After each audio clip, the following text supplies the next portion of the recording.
Que o público tema, que me chamem de Dr. Octopus, que se refiram a mim como um criminoso, mas que nunca, jamais se esqueçam das minhas realizações. O que será necessário para finalmente educar 7 bilhões de ignorantes incultos sobre o meu gênio? Pode começar hoje mesmo, assim que sair do poço que os humanos chamam de autopiedade. O quê? O que tá acontecendo? Meus braços! Se reconhecimento científico é o seu desejo, posso lhe oferecer um lugar na história galáctica. Mas isso exigirá sua cooperação. Isso não é uma simples IA. O que está fazendo? Como assumir o controle dos meus braços? Quem é você? Pode me chamar de Brainiac. Valeu de novo pela carona, Clark. Tô tão falido que um cara roubou minha identidade e depois implorou pra eu aceitar ela de volta. Sem problemas, Nova York não fica tão longe daqui. E se seu palpite estiver certo, estamos kits. E aí, meus lindos, como vocês estão? Tudo certinho? Após a porteira de vídeo sobre quadrinhos coloridos ter sido aberta no vídeo anterior, que caso você não viu, veja porque tá bem legal, sobre Mutantes Shaolin e a Loja Monstra, é bem maneiro. Hoje seguiremos o mesmo estilo, porém abriremos mais uma porta. Hoje abriremos a porta sobre quadrinhos de super-heróis. Eu venho refletindo há bastante tempo sobre como que eu traria vídeos de quadrinhos super-heróis pro canal, pois é um conteúdo que eu consumo muito. E aí eu pensei, que forma melhor de começar a trazer esse tipo de conteúdo se não trazendo um quadrinho que une os dois maiores heróis das duas maiores editoras. Hoje, meus amigos, iremos falar sobre Superman e Homem-Aranha.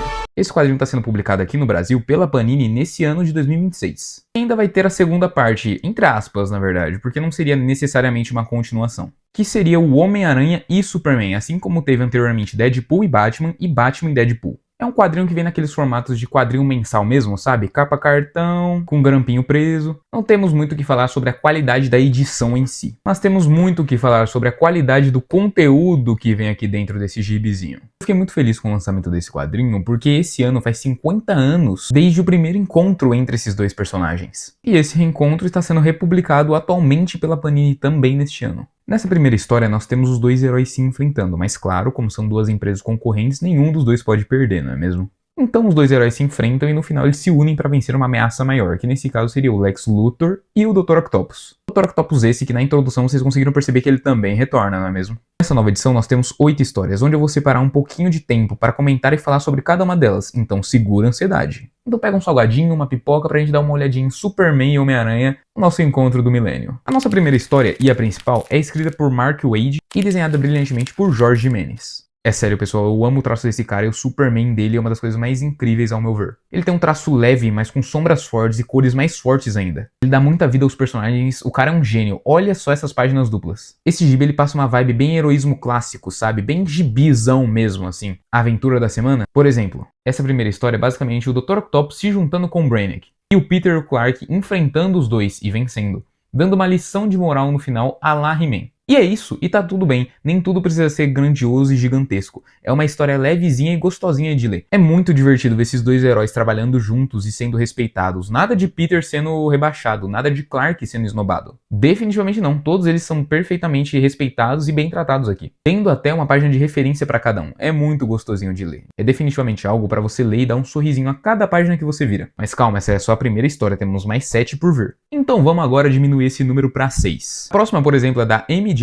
e da Lois Lane, onde elas ficam tirando sarro sobre os clichês e repetições dos quadrinhos. Como a Mary Jane dizendo que já morreu 2 vezes só nesse mês, que o Peter tem trauma de pontes graças a uma ex da faculdade que ele não supera, e a Lois retruca dizendo que entende perfeitamente, fazendo uma referência a Gwen Stacy e a Lana Lang. A parte mais importante, é claro, tem uma página dupla inteira só pro Gambit, que pra quem não sabe, junto com o Ciclope é meu X-Men preferido, então eu fiquei bem feliz. Eu gostei bastante dessa história porque mostra a luta do Peter e do Clark contra um vilão, só que pela perspectiva delas.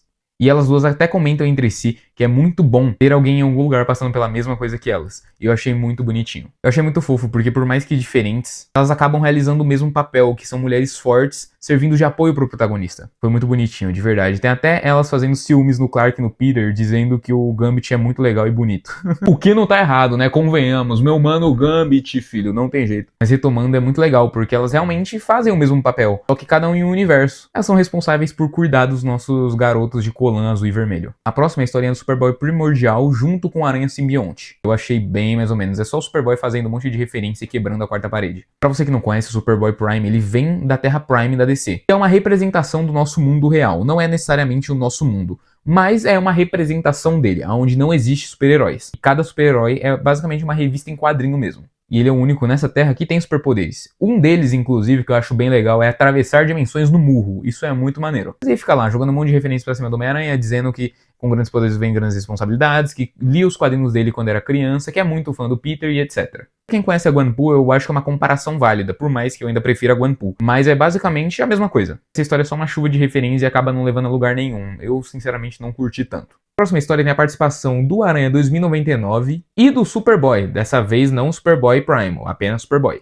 Uma participação especial do Batman do Futuro. Olha aí, ó, que coisa foda, na moral. E termina com um cliffhanger muito legal. Eu queria realmente acompanhar esse triozinho mais vezes. Eu acho bem difícil que essa história siga com alguma continuação, mas eu achei fenomenal a escolha dos personagens. Além, é óbvio, do Homem-Aranha 2099, nosso querido Miguel O'Hara, ser o meu Homem-Aranha preferido. Olha aí, ó, pelo amor de Deus. É a HQ mais Vector-like de todos os tempos. Temos Gambit, Homem-Aranha 2099 e ainda o Homem-Aranha, que é meu herói preferido da Marvel, e o Batman, que fala lá no Walkie Talk com o Terry McGinnis, o Batman do futuro, que é o meu herói preferido da DC. Olha isso. Não tem jeito, não tem jeito. Sem nenhum clubismo, HQ pica, tá? HQ pica, confia em mim.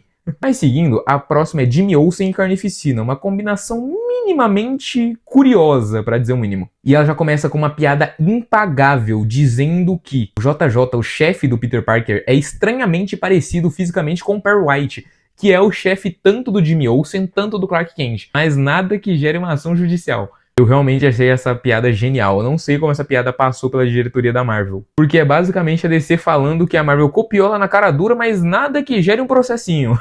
Mas no mais, a história é bem bobinha, com só o Jimmy Olsen confundindo Carnificina com o Spidey e tirando uma foto dele pra publicar no Clarim Diário. Nada demais. Mas essa piada vale muito a pena a história, compensou completamente, tá? Essa piada é muito boa. Depois temos o que, na minha opinião, é uma das melhores histórias dessa HQ. Que é a história de Ben Parker e John Kent. E é lindo, os dois heróis falando que por mais que sejam de mundos diferentes, são muito iguais por terem sido criados por heróis. E temos uma cena linda, onde vemos John e Ben salvando duas crianças juntos, antes sequer de Peter Parker nascer, sem saber que criariam dois dos maiores heróis da história. É simplesmente lindo ao meu ver, por mais que a história seja curta, ela é enorme em quesito emocional. Definitivamente uma das minhas preferidas desse crossover. E a penúltima história, do Clarim Diário e do Planeta Diário. É bem bobinha, sinceramente, apenas um debate sobre vigilantes entre o JJ e a Lois Lane. É legal ver a discussão, mas não tem muito o que falar sobre, então já vou direto pra última, que é Justiceira e Poderosa. Outra combinação esquisita, para dizer o mínimo. Essa eu vou admitir que eu também adorei. Tem o Justiceiro investigando um bar de mercenários, onde um monte de vilão do Homem-Aranha se reúnem. E por outro lado tem a Poderosa indo ao encontro às cegas nesse mesmo bar. E ao chegar lá se depara com o Paul. E pra quem não sabe, ele é um personagem odiado pela maioria dos fãs do Homem-Aranha por ele simplesmente estragar o relacionamento da MJ com o Peter. Ele foi um personagem criado basicamente só pra estragar o relacionamento deles dois. E é muito engraçado, porque eles tiram um puta sarro da cara do Paul e no final quem acaba no encontro com a Poderosa é o próprio Frank Castle. É bem divertidinho, eu tenho referência de um monte de vilão aleatório do Homem-Aranha também. E aí, enquanto eu estava escrevendo o roteiro desse vídeo, eu pensei em fazer um ranking das histórias que eu mais gostei para as que eu menos gostei.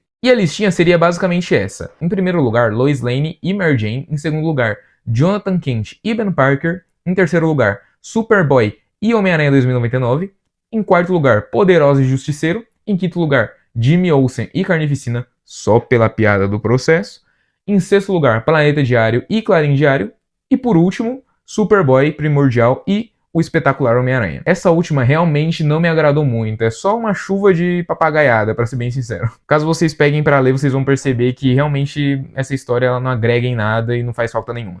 Todas são pelo menos divertidas e tem outras bem emocionantes, como a dos pais, por exemplo. Eu de verdade senti bastante coração na maioria dessas histórias e foi algo que me divertiu bastante, eu realmente gostei. A dos pais eu repito em dizer que é ouro, se ela fosse encadernado de 130 páginas seria perfeito, de capa dura, bonitinho, ia ser um negócio incrível. Escutem do que eu tô falando, o negócio é realmente muito lindo. Se essa história fosse um pouquinho maior, ela conseguiria chegar no nível de Homem-Aranha Azul fácil, tá? Que é uma das histórias mais emocionantes do personagem. Mostra que eles são as pessoas que são, não pelos poderes exatamente, mas sim pela forma que eles foram criados, pela vida que eles tiveram, pelos exemplos que eles seguiram. No final, é isso realmente, né? O Superman ele é uma pessoa muito boa porque ele teve amor, ele teve educação. Pra pensar, o Superman ele é o homem que basicamente vive no mundo de vidro. Em nenhum momento passa pela cabeça dele dominar o mundo, matar alguém. Porque ele teve família, ele teve o apoio que muita gente não teve. E é curioso, né, porque essa é a discussão do filme do Superman de 2025, do James Gunn, que realmente, essa parte até saiu do meu roteiro, tá?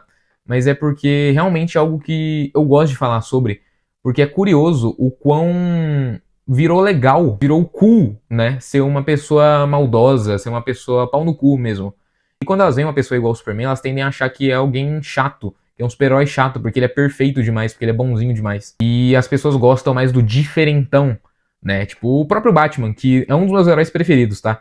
Mas, tipo, o próprio Batman, que todo mundo fala, não, eu gosto mais do Batman porque o Batman não é tão bonzinho quanto o Superman, ele tem o seu lado cinza, etc. E é um argumento justo. Eu cheguei a pincelar um pouco esse assunto no vídeo anterior de Mutantes Shaolin, que eu já citei anteriormente. E é algo engraçado, realmente, como diferente virou normal. Porque as pessoas, elas gostam muito do diferente. Então o Superman, ele é o normal, ele é o bonzinho, ele é o perfeito e etc. Quando todo mundo muda pro diferente, o diferente vira o novo normal, né? Ficou meio confuso, mas eu espero que vocês tenham conseguido entender o que eu quis dizer. Então, é exatamente a frase que o Superman fala no filme dele. Talvez ele, atualmente, seja o alternativo. Se todo mundo é mau, se todo mundo gosta de parecer mal, se todo mundo gosta disso, da parte diferente, que era padrão anteriormente, passa a ser o alternativo, né?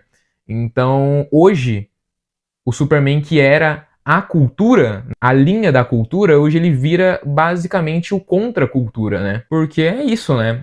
A partir do momento que todo mundo está focado no diferente, o diferente passa a ser o novo normal. E aquilo que é dado como normal, ele se torna um alternativo. Então eu vejo muito hoje que o Superman é um dos heróis mais alternativos que tem, que ele se mantém bom, mesmo num mundo tão focado na crueldade e na maldade. Mas é isso, essa parte até saiu do meu roteiro, eu não esperava falar sobre isso. E eu espero que não tenha ficado tão confuso quanto pareceu. Mas eu queria passar um pouco por essa parte do Superman, porque é alguém que é um personagem muito importante. Sei lá, eu acho que as pessoas, elas estão tão acostumadas a viver na maldade que quando elas veem alguém muito bom, causa uma certa insegurança, sabe? Mas é isso, era basicamente isso que eu queria comentar e espero de novo, tá? Repetindo que não tenha ficado tão confuso.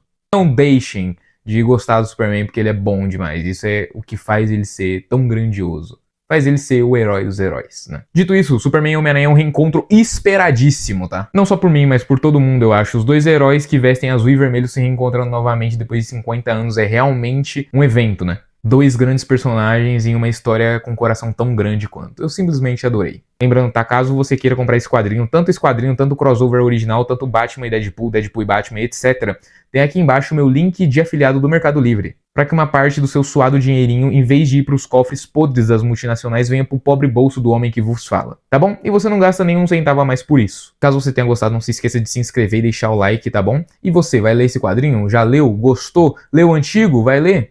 Me conta aí. Muito, mas muito obrigado por ter visto esse vídeo até aqui. Peço desculpas pela falta de vídeo na semana passada, eu passei por uns problemas pessoais e ainda fiquei doente. Eu não deixei de postar vídeo porque eu arranjei uma namorada no Free Fire, tá? Eu não arranjei uma namorada no Free Fire, ok?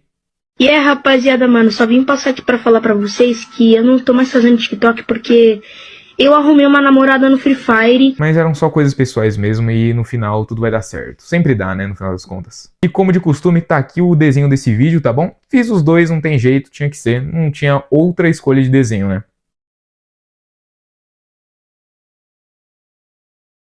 Aí, o desenho ali, como de costume. Agora o mural encheu. A partir de agora a gente vai ter que começar a retirar os desenhos. E o primeiro que vai embora vai ser o de Ouroboros, né? Que foi o primeiro vídeo e já ficou aí tempo demais. Até que tá bonitinho, né, o mural. Maneiro, maneiro. Eu queria fazer um agradecimento especial ao meu mano Luqueta, tá bom? Que fez o Peter Parker. Uma frasinha curta, mas ficou muito bom, eu adorei. No início desse vídeo, tá? Aqui na descrição tem o canal dele, caso vocês queiram ver lá. Um canalzinho de jogo que ele posta esporadicamente, quase nunca esse maldito. Mas tá lá. Muito obrigado, Luqueta. Beijinho pra você, meu lindo. E, como de costume, agora são 4h50 da manhã. Tô cansado. Espero que nos vejamos numa próxima. Um beijo. Se cuidem.